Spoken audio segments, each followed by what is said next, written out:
चलिए तो दिन भर के अपडेट के बाद अब डिटेल में बात करते हैं आज की कवर स्टोरी की।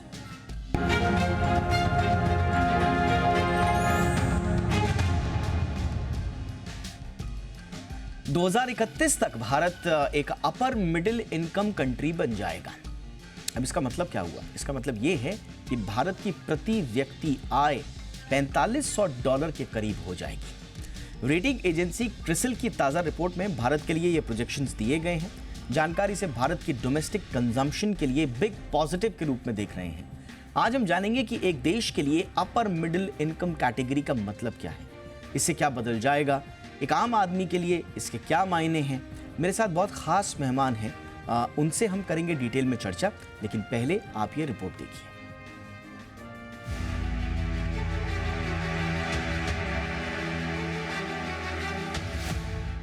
भारत अपनी शानदार इकोनॉमी ग्रोथ की बदौलत साल 2031 तक अपर मिडिल इनकम स्टेटस का दर्जा हासिल कर सकता है।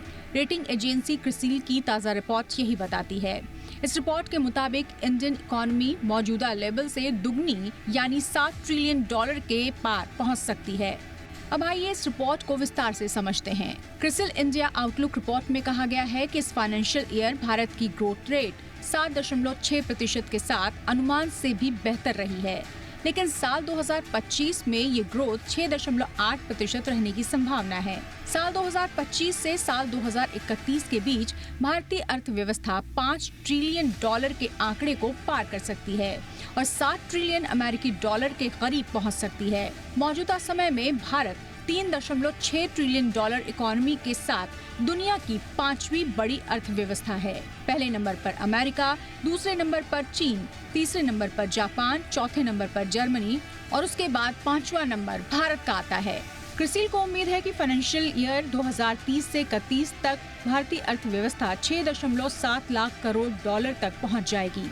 उस समय देश में प्रति व्यक्ति आय भी बढ़कर $4,500 अमेरिकी डॉलर यानी $3,73,500 तक पहुंच जाएगी और भारत अपर मिडिल इनकम वाले देशों के समूह में शामिल हो जाएगा। वर्ल्ड बैंक के मुताबिक अपर मिडिल आय वाले देश की श्रेणी में ऐसे देश आते हैं जहां की प्रति व्यक्ति आय 4,000 से 12,000 अमेरिकी डॉलर के बीच होती है। लोअर मिडिल आय वाले देश वो होते हैं जिनकी प्रति व्यक्ति आय 1,000 से 4,000 अमेरिकी डॉलर होती है। ब्यूरो रिपोर्ट, जी मीडिया। बहुत ही खास मेहमान इस वक्त हमारे साथ जुड़ चुके हैं। सुभाष चंद्र गर्ग इस वक्त हमारे साथ जुड़ चुके हैं, पूर्व फाइनेंस सेक्रेटरी हैं और देश के जाने माने आर्थिक मामलों के जानकार भी हैं। गर्ग सर, बहुत बहुत स्वागत है आपका। इसके अलावा हमारे साथ वृंदा जागीरदार हैं, आप भी जानी मानी इकोनॉमिस्ट हैं, बहुत बहुत स्वागत है मैम आपका भी। मैं वृंदा मैम आपसे चर्चा की शुरुआत कर रहा हूँ और इन्होंने जो क्रिसिल ने अपर मिडिल क्लास इकोनॉमी का 2031 तक का प्रोजेक्शन दिया है, अब इनका जो प्रोजेक्शन है 7 ट्रिलियन का, वो 6.7% की एवरेज एनुअल ग्रोथ पर है। कितना रियलिस्टिक मैम आपको लग रहा है करंट स्टेट ऑफ इकोनॉमी से? पहले तो देखिए, it took us 60 years after independence to become a $1 trillion economy. So 2008 में हम 1 ट्रिलियन बने और उसके बाद डबल हो गया with in the next 8 years। सो 2016 तक $2 ट्रिलियन इकोनॉमी बन गया था और again the doubling will be in the next 8 years again. तो डबलिंग बहुत जल्दी हो रहा है और $4 ट्रिलियन इकोनॉमी तक हो जाएगा हमारा बाय 2024 और 25 और देन बाय 2030 हम लोग $7 ट्रिलियन तक इजिली बन जाएंगे। इकोनॉमी हमारी इजिली बन जाएगी जिस रेट से हमारी ग्रोथ हो रही है।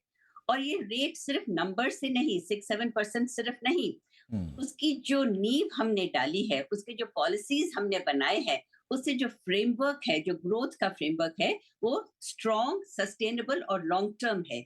तो जैसे अभी आपकी रिपोर्ट ने भी बताया कि इकोनॉमी जो है वो बढ़ रही है and we are among the fastest growing economy. G20 में तो हम फास्टेस्ट हैं ही। तो देखिए इसकी रीजंस क्या है। एक तो हमें डेमोग्राफिक एडवांटेज, हमारे पास यंग वर्कफोर्स है और हमारी जो इंफ्रास्ट्रक्चर है, social and physical infrastructure, education and health भी साथ साथ फिजिकल इंफ्रास्ट्रक्चर के साथ, ब्रिजेस, रेल, एयरपोर्ट्स वगैरह। एंड देन हमारी जो फाइनेंशियल डीपनिंग, फाइनेंशियल इंक्लूजन हो रही है, मैन्युफैक्चरिंग में जो हम ग्रोथ देख रहे हैं, जो इंडस्ट्रीज आ रहे हैं, जो फॉरेन इन्वेस्टमेंट आ रहा है और जो सप्लाई चेन में हम डाइवर्सिफिकेशन देख रहे हैं, उससे भी हमारे ग्रोथ को एक स्ट्रॉन्ग फाउंडेशन मिल रहा है। साथ ही देखिए हमारी स्टेबल करेंसी है, फॉरेन एक्सचेंज रिजर्व्स एम्पल है, हमारे जो इकोनॉमिक फंडामेंटल्स हैं, चाहे वो करंट अकाउंट हो या फिस्कल डेफिसिट हो और चाहे इन्फ्लेशन हो, सारे अंडर कंट्रोल है। और फिर जो हमारा रिफॉर्म्स का जो फोकस रहा है वो एकदम सटीक है, एब्सोल्युटली। इनकम्स बढ़ रहे हैं, एक्सेस टू फाइनेंस हो रहा है, बैंक क्रेडिट बढ़ रहा है, इनोवेशन डिजिटाइजेशन हो रहा है। तो इस सब से क्या हो रहा है कि जो लॉन्ग टर्म ग्रोथ है उसके ऊपर India will continue to make long strides. और देखिए आईएमएफ ने भी कहा है, आईएमएफ वर्ल्ड बैंक दोनों ने रिपोर्ट्स ने कहा है कि देखिए हमारी जो अनएम्प्लॉयमेंट है वो 3.2%, which is at a 6-year लो।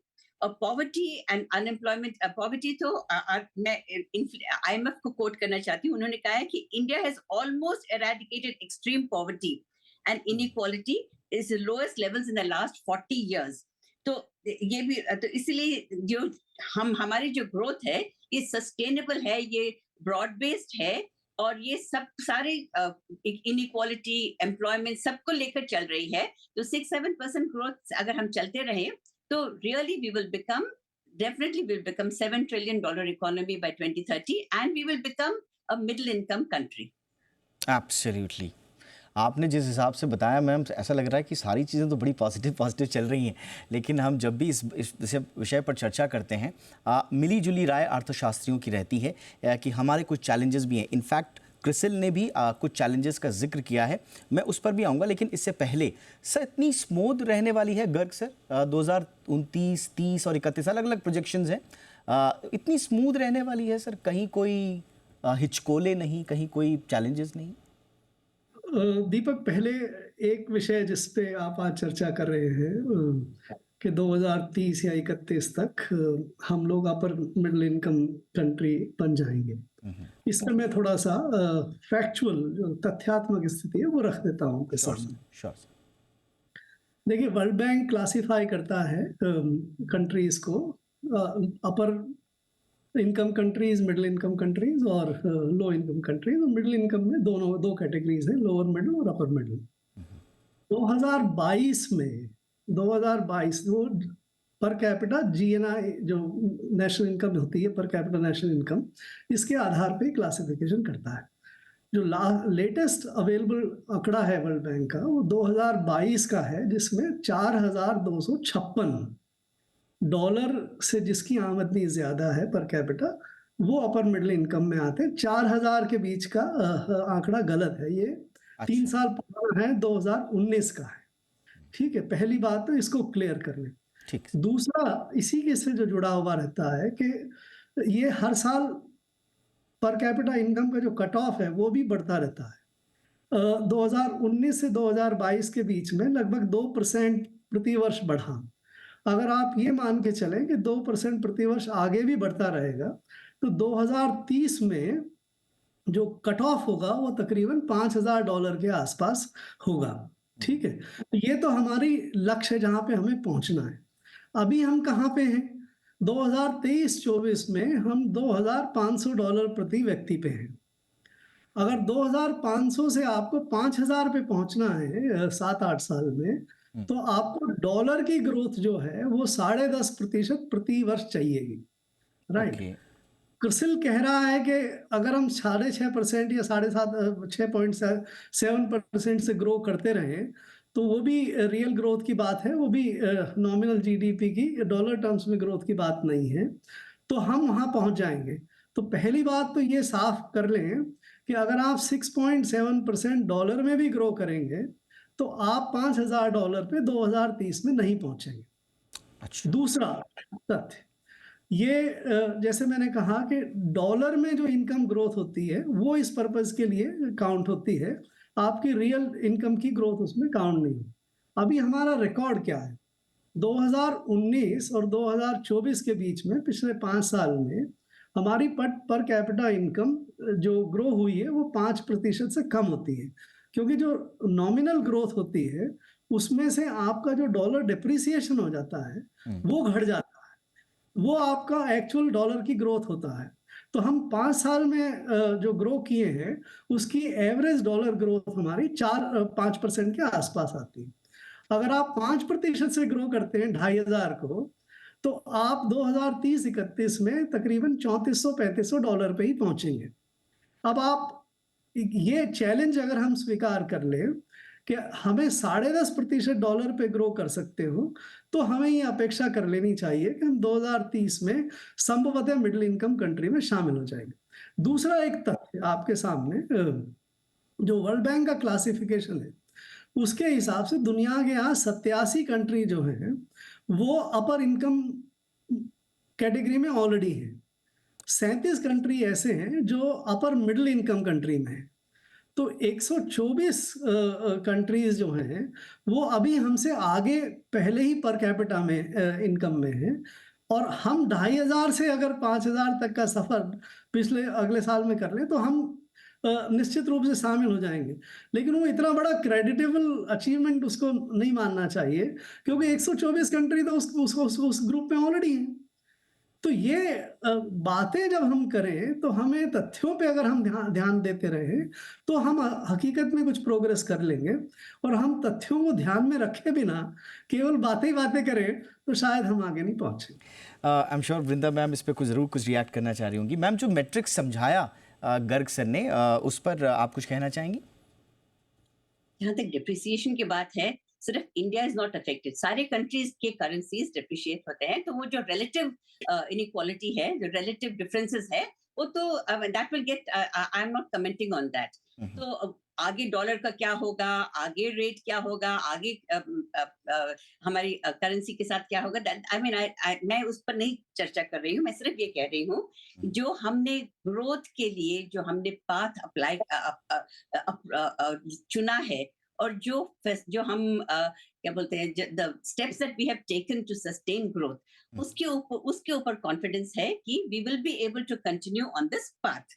और देखिए एक और बात, वर्ल्ड बैंक की एक स्टडी है, उसने ये कहा है कि देखिए जो कंट्रीज है, about 190 plus countries in the world, उसमें से देयर आर अबाउट 60, सारे countries, most of the countries are suffering from food, fuel and debt crisis. ये जो 3 क्राइसिस है, सब कंट्रीज में कुछ ना कुछ लेवल पे है। लेकिन जो फूड की क्राइसिस है, जो फ्यूल की क्राइसिस है, और जो डेट क्राइसिस है, 60 कंट्रीज में ये सारे प्रॉब्लम्स हैं।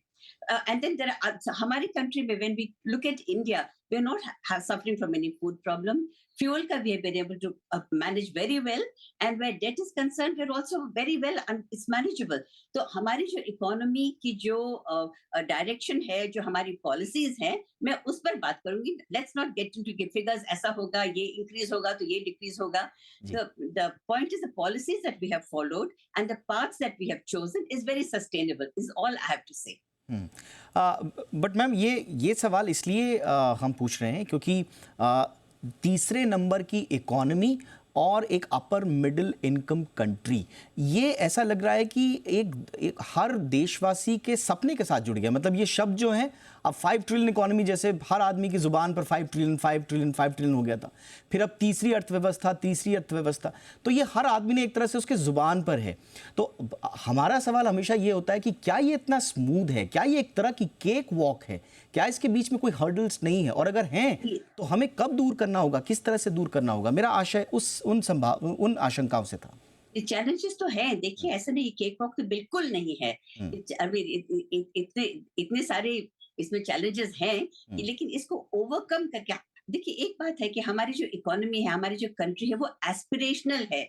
जो लोग पढ़ के, even from the low middle class and lower class, सब कुछ पढ़ के आगे कुछ करना चाहते हैं। तो हमारी पूरी जो इकोनॉमी है, इस एस्पिरेशन से ड्रिवन है। So we are a very aspirational driven economy, और इसमें इसीलिए हम ये एस्पिरेशन हमारी बनी रहती है कि हाँ, हम आगे बढ़ सकते हैं, हमारी इकोनॉमी आगे ग्रो हो सकती है, और हम कर सकते हैं। ये जो फीलिंग आई है सारे लोगों में, इट्स नॉट कि हम बैठे रहेंगे और 5 ट्रिलियन हो जाएगा, ऐसा नहीं है। तो एफर्ट करना है, और उसके लिए जो रिफॉर्म्स जो हो रहे हैं, जो रिफॉर्म्स जो गवर्नमेंट ने किया है and which are in the pipeline which will be possible, अभी इम्प्लीमेंटेशन देखना है। हाँ, मैं बिल्कुल नहीं कह रही कि it's a cakewalk, there will be challenges in implementation, challenges in lag, challenges in global disruption. अभी ग्लोबल क्या होता है, अगर ग्लोबल जियो टेंशंस बढ़ जाते हैं जी तो फिर नेचुरली उसका एब्सोल्युटली इम्पैक्ट हमारे ऊपर भी होगा, हमारे एब्सोल्युटली, exports यानी कि पे होगा, चैलेंजेस हमारे तो supply रहेंगे, chain। पर आप कह रही हैं कि आप आश्वस्त हैं कि जिस तरह की तैयारी हमने की है इन चैलेंजेस को भी हम ओवरकम कर जाएंगे। अब इस बीच में मैं क्रिसिल के ही एक सीनियर ऑफिशियल का एक रिएक्शन पढ़ रहा था, गर्ग सर, और उनका ये कहता कि भाई मैन्युफैक्चरिंग ही इस पूरे के पूरे ग्रोथ को लीड करेगा, लेकिन उसके बावजूद वो कहते हैं कि साहब manufacturing and services to grow 9.1% and 6.9% respectively. ये 25 से 31 के बीच में इनका प्रोजेक्शन है। ये क्रिसिल के ही ऑफिशियल का मैं आपको बयान बता रहा हूँ। लेकिन ये कह रहे हैं कि मैन्युफैक्चरिंग में कुछ ग्रोथ कैचअप्स तो हैं, लेकिन उसके बावजूद जो डोमिनेंट ड्राइवर रहेगा इंडिया की ग्रोथ का वो सर्विसेज ही रहेगा। तो एक तरफ हम ये कह रहे हैं, प्रोजेक्ट भी कर रहे हैं कि साहब मैन्युफैक्चरिंग हमें आगे ले जाएगी, दूसरी तरफ कह रहे हैं कि ले दे के हमारे पास सर्विस सेक्टर ही होगा जो ग्रो करेगा। तो थोड़ा इस विरोधाभास को थोड़ा समझाइए। ये देखिए, सभी देशों की एम्बिशन होती है कि आप मैन्युफैक्चरिंग के जरिए एक तो एम्प्लॉयमेंट को री स्ट्रक्चर करें, एग्रीकल्चर से एम्प्लॉयमेंट लेके चाहे मैन्युफैक्चरिंग में। और मैन्युफैक्चरिंग की ग्रोथ ज़्यादातर लोग ये मानते हैं कि अगर आप 9-10% की ग्रोथ कर सकते हैं तभी आप हायर इनकम की तरफ ज़्यादा बढ़ सकते हैं। लेकिन मैं बार बार ये कहता हूँ कि हमें अपनी जो आईज हैं वो ग्राउंड से नहीं हटानी चाहिए, केवल हवा में हमें बात नहीं करनी चाहिए। तो जो क्रिसिल के अधिकारी को आपने कोट किया कि 10% की मैन्युफैक्चरिंग ग्रोथ चाहिए, 9.1 9.1 हमने बहुत सारे प्रोग्राम भी चलाए, पीएलआई का प्रोग्राम चलाया, सेमीकंडक्टर मिशन लेके आए, मेक इन इंडिया का काम किया। बट आप अगर आंकड़े में देखेंगे तो 5 साल में 2019 से 2024 के बीच में हमारी मैन्युफैक्चरिंग ग्रोथ क्या है? हमारी मैन्युफैक्चरिंग ग्रोथ 3.5% प्रति वर्ष है। इसको हमें नहीं भूलना चाहिए, हमें देखना चाहिए कि सबके बावजूद भी क्यों नहीं मैन्युफैक्चरिंग की ग्रोथ हो। दूसरा आपका जो पॉइंट था सर्विसेज हमारी जबरदस्त स्ट्रेंथ है। हमारा जो ह्यूमन रिसोर्स है वो बिल्कुल इसके लिए काबिल है, चाहे इंफॉर्मेशन टेक्नोलॉजी हो, चाहे फाइनेंशियल सर्विसेज हो, चाहे इवन एकेडमिक्स में हो या पर्सनल सर्विसेज में हो। हमारे जो लोग हैं वो बहुत सूटेबल हैं। दुनिया का जैसा आगे आगे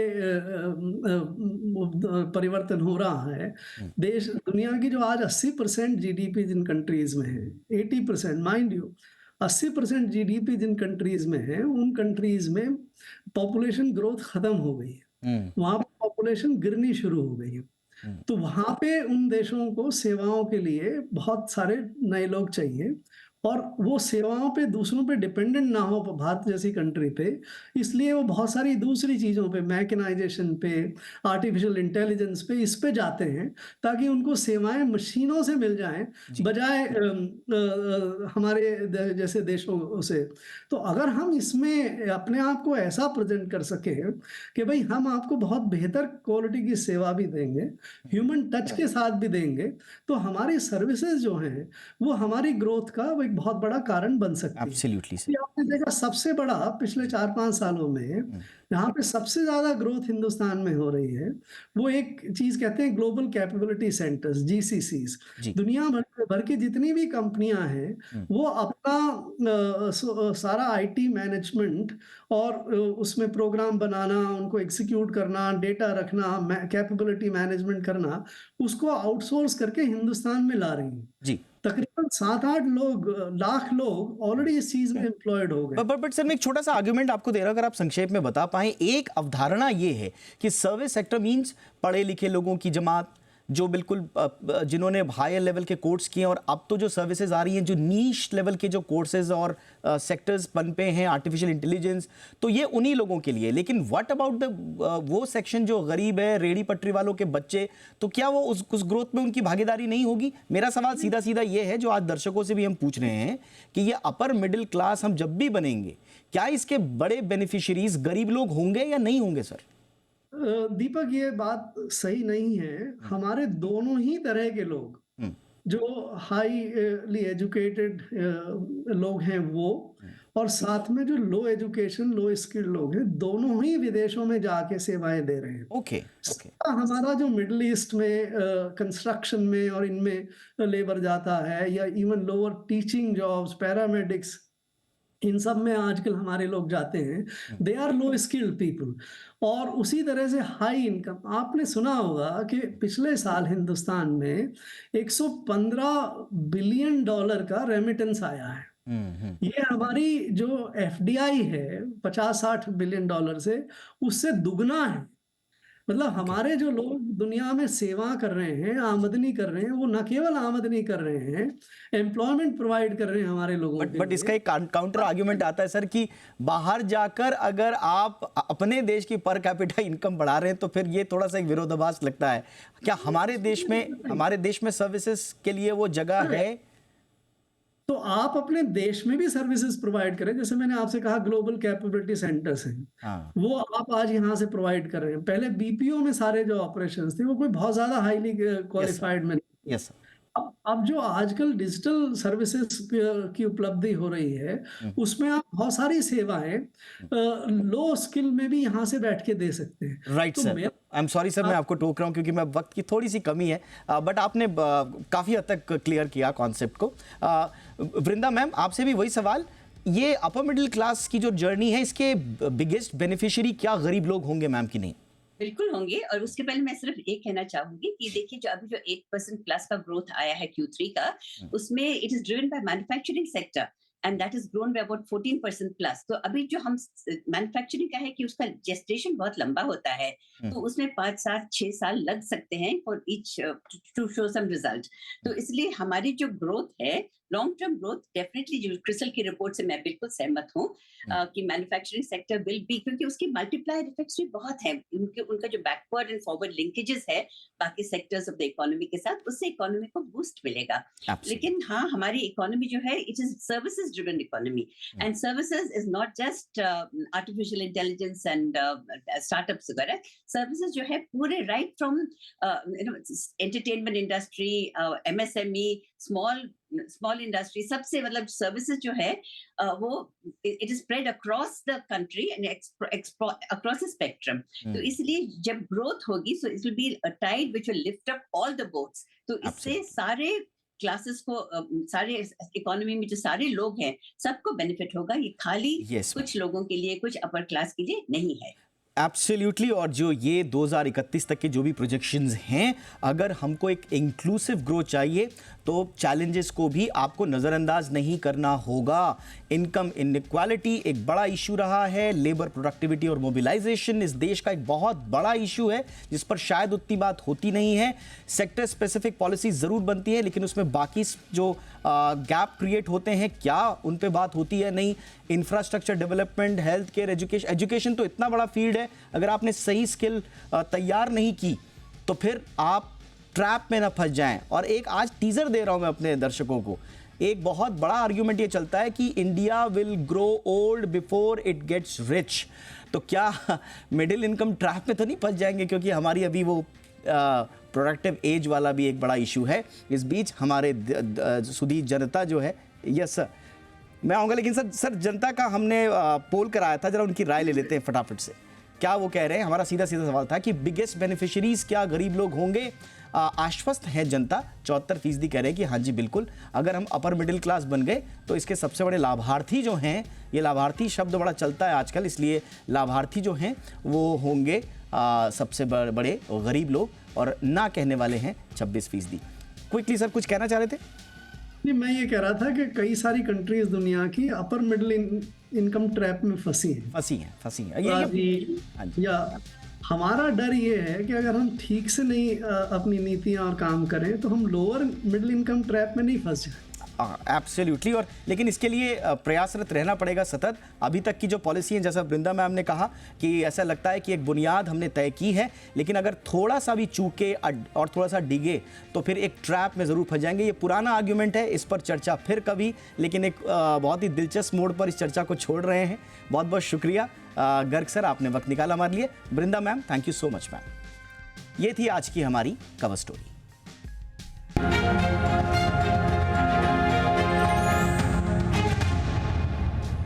एक छोटा सा ब्रेक के उस पार कुछ और खबरें।